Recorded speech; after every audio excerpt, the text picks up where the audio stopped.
relate that to just closing the circle on the current? We went through the Chinese, the French. Right. What's the current U.S. colonial model? Right. And very much, I think, what a lot of people don't understand with things like AFRICOM, Right. and the amount of countries, including obviously Somalia, but elsewhere on the continent, with drone warfare, that the U.S. presence, particularly militarily, is very intense now on the African continent. Right, very intense. So the U.S., more so than France, has the absolute military dominance in Africa. In fact, French intervention is normally now coordinated with the U.S. as well, with U.S. participation as well. U.S. has about 38, I think, military presence in 38 African countries. And the U.S., which partly now brings us, to Uganda, of course, the U.S. has outsourced a lot of the police work to Uganda.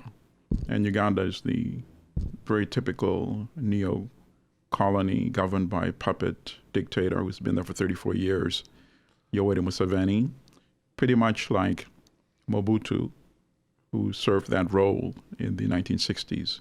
You notice it doesn't matter how brutal you are to your own citizens and how destructive you are to your domestic economy.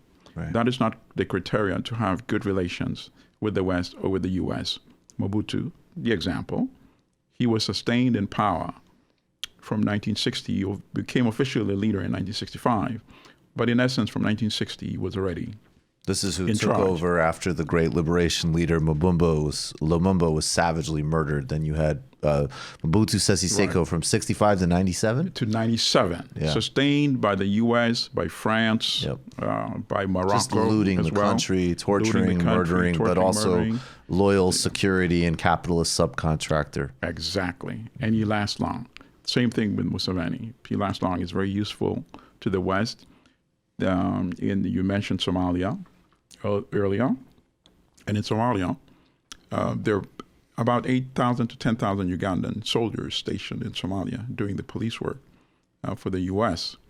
And every time he's challenged about human rights condition in Uganda, he says, well, do you want me to pull out of Somalia? And the answer is no. Right. So that's the card that he's been able to use. And obviously the U.S. and some of the EU countries as well, they subsidize the budget for the Ugandan military presence in Somalia. They provide the military equipment, the training, and also but the U.S. operates the drones. The drone strikes are entirely handled by the U.S. But that's the setup in terms of the U.S. presence. And then, of course, the U.S., as you saw, has had a big role in West Africa since the collapse of the Gaddafi regime, which the U.S., of course, was instrumental in playing a role in with the NATO attack. And since then, the U.S. and France have collaborated very closely in a lot of the military activities in North Africa and in West Africa. And it's about fighting, quote unquote, Islamic fundamentalism.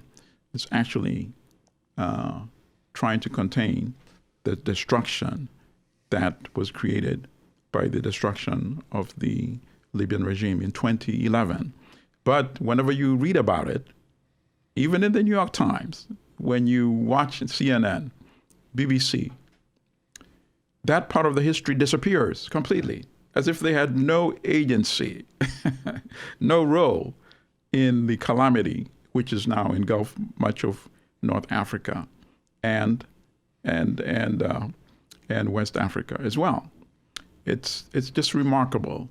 Anybody with common sense could see that, yes, Libya is not a democracy by any measure under Gaddafi.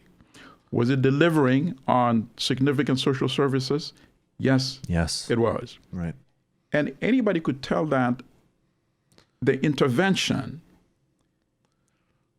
would lead to what we see today, especially when you could tell. What do we see in Libya today? We see an utterly collapsed state. We see two entities claiming to be the legitimate government, one in Tripoli, supported by the United Nations and several other countries. But the real power is General Khalifa Haftar, who is supported by Egypt, supported by France, and supported by some of the petrodollar Gulf countries. And the United States now under And the Trump, United right? States now. Yep. So the United States officially supports the Tripoli government because that's the UN-supported government, but actively supports Khalifa. And of course, Khalifa has a very interesting history. He was one of Gaddafi's top comrades when they seized government in 1969. He was one of those idealistic young officers in the Libyan army when they overthrew the monarchy. And this part needs to be mentioned. Libya became, I believe, the first country at that time to make sure that it had majority interest in petroleum production. That was very significant. And that's how the wealth that was subsequently generated came into being. It was after that action. And then the other major oil producers followed the same model. So that was actually, ironically, after the Libyan revolution of 1969. So they were close comrades. But then in the late 1970s and part of the 1980s, Libya was trying to expand into Chad and seize a disputed territory called the Azu Strip, which had actually been ceded to Libya when it was still under Italian colonialism by France, which was controlling Chad. But the deal was never ratified. It really does start to I read a lot of mafia stuff, and it really does just start to sound like, and then the Colombos negotiated, and then Absolutely. they got that horse track because Yes. they did a trade-off to give some bookies to the Gambinos. I mean, that sounds exactly. Well, that was the colonial enterprise, Right. including the Berlin Conference, you know? No, right. So, but that deal was never finalized. And why was France offering the Azu Strip, which is believed to be rich in uranium? Because they wanted to keep Mussolini out of the Nazi camp. So this was in the early stages. Eventually he went, of course, as history, he went to Hitler's camp. So Gaddafi wanted that strip to become now part of Libya. And of course, France was not going to have part of it, even though Chad is now normally independent. Chad is a former colony of France, which equals contemporary neocolony. So France helped Chad to defeat the Libyan invasion. And what year is this? This is, I think the war ended in 87, finally. Right, so this is the 1980s. Yeah. Right. And Khalifa was captured.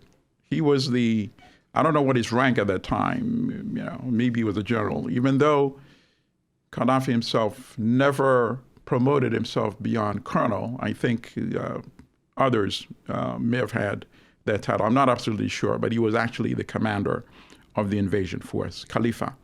He was captured by the Chadian military. And I think he believed Gaddafi did not do enough to try to secure his release. Right.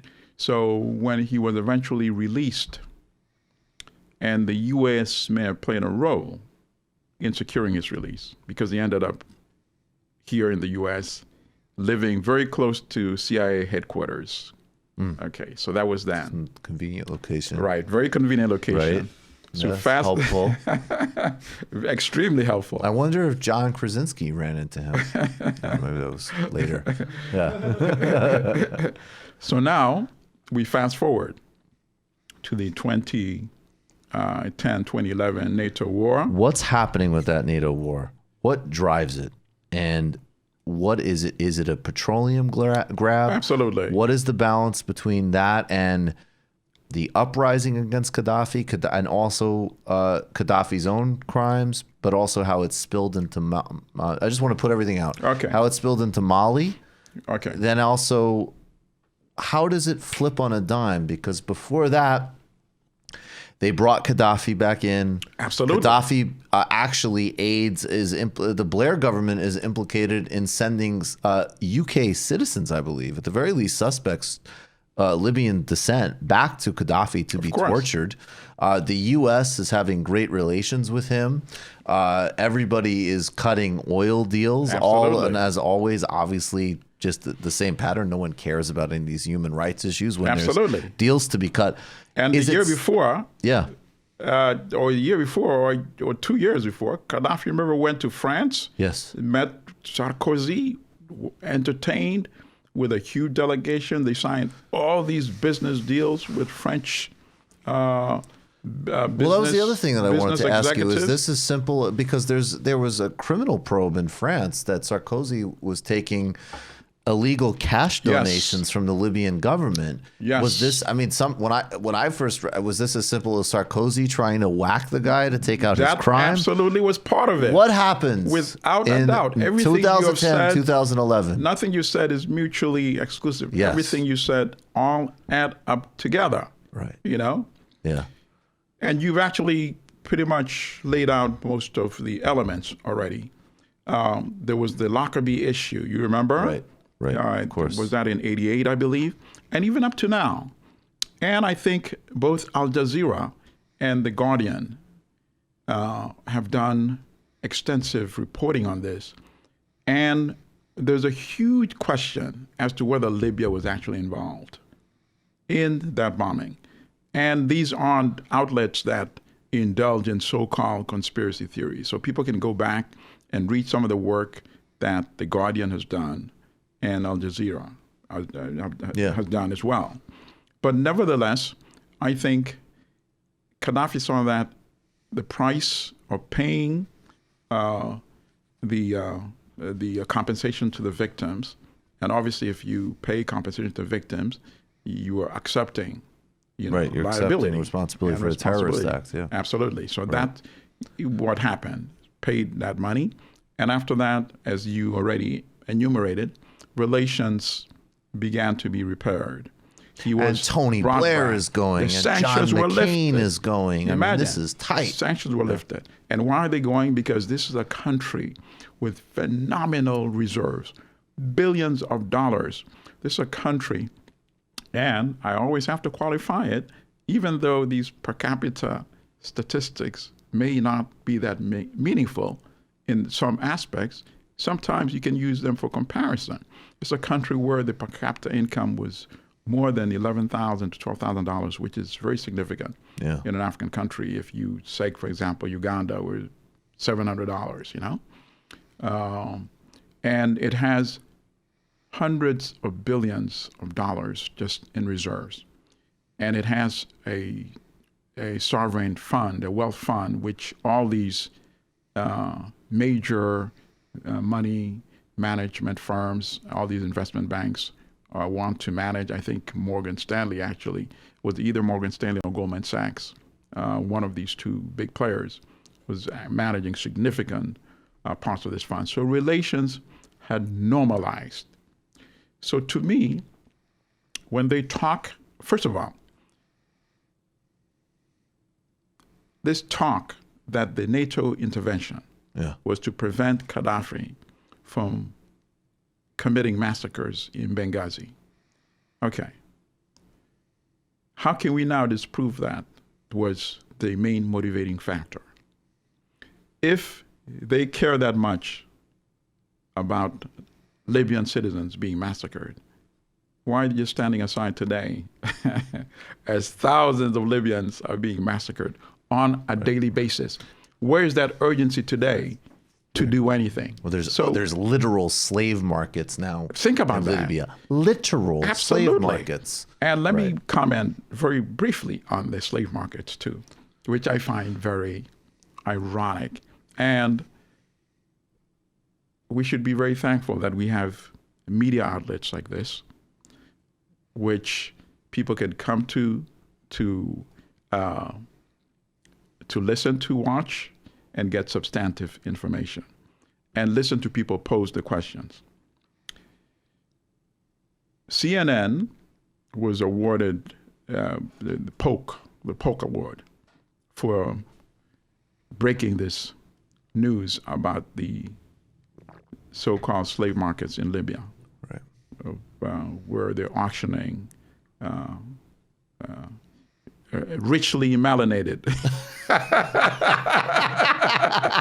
Africans, right? Right. But the same CNN never mentioned when the same Africans were being lynched, were being beheaded during the war, the NATO war on Libya. To its credit, the Wall Street Journal was the only major U.S. or Western media outlet that did so. And I give them credit today. Right. The reporter's name, Sam Dagger. He was there. The other correspondents were there. They were not reporting it. He was reporting it. So that to me shows that was an editorial decision. I can't imagine a serious journalist observing something like that, becoming aware of that, and not reporting it. No. I think reporters censor themselves when they know that the editorial staff would censor or kill the story anyway. That's when they start reporting. You can't go and see people being decapitated and then pretend you don't see it. It doesn't make sense. And so, all of the things that have flown out of Libya from Mali and Chad and yes, the destabilization there, but also some of these groups, the proliferation of certain, let's just say, I'll just say right-wing Islamic conservative, groups who engage in terrorist actions. Right. That also reverberates out to this broader regional and quote unquote refugee crisis. So you can even correlate it with this rise in xenophobia, the far-right parties, and so on. Yes, absolutely. And look at this. I'm glad you brought that up. Gaddafi had a deal with the U.S. Many of the more radical elements who were engaged in, acts of terrorism, who had been arrested by U.S., had been sent to Libya for incarceration by Gaddafi. Right. And when the conflict started, the NATO war, and I'll go to the Arab Spring as well, that you hinted at, so I'll come back to that in a second. Some of the people who had been incarcerated after they were released were interviewed. And there's a very interesting story in the Wall Street Journal as well. I'm not sure if it was written by the same Sam Dagger. People should Google him, read the stories he wrote during the conflict. I think his last name is spelled D-A-G-H-E-R. But there was an interview by one of the folks who had been released to Gaddafi's custody by the U.S. And he said, we used to hate the U.S. 100%. But now that it's supporting this war against Gaddafi, I forgot what, maybe only 20%. Only 20%. I don't recall. We'll take the weapons you're giving us now and we'll use them against you later. Exactly. And that's the point I was getting to. That's exactly what happened. Right. So they embraced all these elements that when at the time of the insurgency, the New York Times, in some articles, referring to them as freedom fighters. Freedom fighters, knowing the composition of the leadership. These are the same folks who had been released to Gaddafi's. But as they say, my bad guy is still my bad guy. Anyway, right? Right. So that's what it boiled down to. Do you think it was as simple as, even though there had been this rapprochement and there was all these mutually beneficial arrangements, and again, we're not, of course, Gaddafi engaged in plenty of human rights abuses, but we don't care from the United States and France does not care about that. I mean, another example I give, right during the Arab Spring, we were, literally supporting the Bahrainis. It was less dramatic, but it was a very vicious crackdown, and very analogous to what the Iranians are doing right now, which again is terrible, but of course is not going to get reported. I mean, the Bahraini thing was barely reported. Absolutely. The Saudis sent in troops. They helped put it out. The U.S. continued to sell arms to them the whole way through. They don't care about this stuff. And who are we supporting today in Yemen? And what are we supporting Think today? about We're that. supporting genocide in Yemen today. Because the Saudis are our guys. But continue. So was it just an opportunity that even though things were working, that they still could just drive? They saw the opportunity to just say, like, Gaddafi still is somewhat independent-minded. He still is going to cut better deals for himself and his country. Yes. Let's just get rid of that. Yes. And I point to two elements. Number one, I forget whether it was Newsweek or Time reported that the U.S. had waived, the Treasury Department waived a certain requirement. I don't remember what law that is, that now allowed U.S. companies to start signing oil deals even before the Gaddafi government had been deposed and replaced. And the folks who were leading the umbrella organization that brought in all these factions fighting against Gaddafi also made statements saying, we are going to apportion the oil concessions based on the level of support we get from each one of these countries that are not supporting us. So that article is out there. There you go. There you go. I just forgot the date, but the article is there. Anybody can look it up very easily. So that's number one. Number two, they wanted to get rid of Gaddafi by that time at all costs, thinking the benefits of getting rid of him outweighed absolutely any alternative scenario, because the African Union actually sent a character who is not a good character, our friend Jacob Zuma, but he happened to be president of South Africa. Yes. So they sent him to negotiate with Gaddafi. And at that time, NATO had already imposed a no-flight zone, so he had to get permission. Hey, guys, don't shoot me down. I'm going to negotiate with him. They gave him permission. So he went. He went twice. And Gaddafi agreed that, okay. Agreed to an internationally supervised election, agreed to ceasefire, agreed to humanitarian corridor and all that, agreed to all the conditions that he would not run the elections himself, but he could be a candidate. Right. But that was not enough. Right. Because there was the risk that he might actually win, right, even in an internationally supervised election. Right. So that African Union deal did not get much coverage. I think it was on page 12 in the New York Times, a small little thing. Yep. Because at that time, mind you, the New York Times was publishing editorials admonishing NATO for not bombing enough to end the war expeditiously. Mind-boggling that a so-called liberal publication, I know there's supposed to be the separation between editorial and the folks that write the editorials. But this is crazy. I don't think even the Wall Street Journal, which is notorious for some of its editorials, wrote an editorial like that. Right. So you could see why that alternative African Union plan was not going to get any play, and it did not. It was totally ignored. So it was get rid of him at all costs. So those are the two elements that I use in answering your question. Get rid of him at all costs, even though the rapprochement was underway. Was underway at that time. And of course, it coincided with the Arab Spring. So that also provided the umbrella and the excuse to say, this is part of the Arab Spring process, which we're supporting generally. And Gaddafi just happens to be one of these dictators who's opposing it, just like the guy in Tunisia, just like Mubarak in Egypt.